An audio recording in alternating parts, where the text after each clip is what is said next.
Have you ever walked past a problem just because it wasn't yours? A man is walking a dangerous road alone, and he's ambushed, robbed, beaten, left for dead. He's bleeding on the ground, crying for help, hoping someone will stop. First comes a priest, religious, holy, respected. He sees the man and crosses to the other side. Then comes a Levite, a man of tradition and law. He too sees the man and keeps walking. But then a Samaritan shows up, someone from a people group hated by the man's own.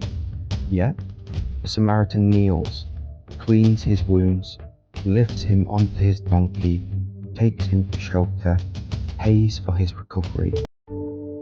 Not because he had to, but because he chose to.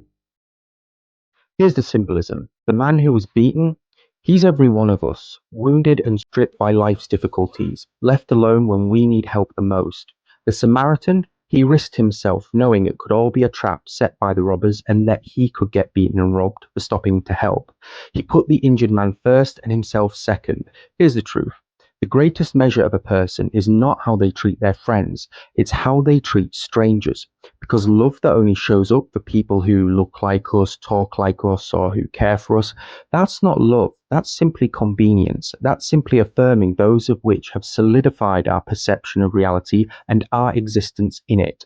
True character, that's revealed not when it's convenient, but when it costs you something, a sacrifice.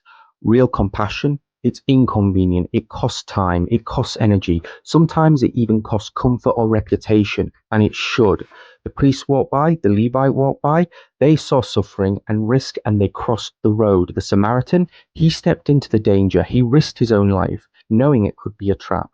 He touched the blood, he made space for someone else who other people ignored. There are so many people out there bleeding, not always physically, but silently, internally, carrying wounds the world doesn't see, and most pass by. Too busy, too blind, but the one who stops, who kneels, who sees, who helps, that's the person who changes the world, even if it's just one person's world. Because kindness that costs you nothing is not worth as much as that which does. And legacy isn't built by how many people like or admire you, it's built by how many people can stand because you stop to lift them up.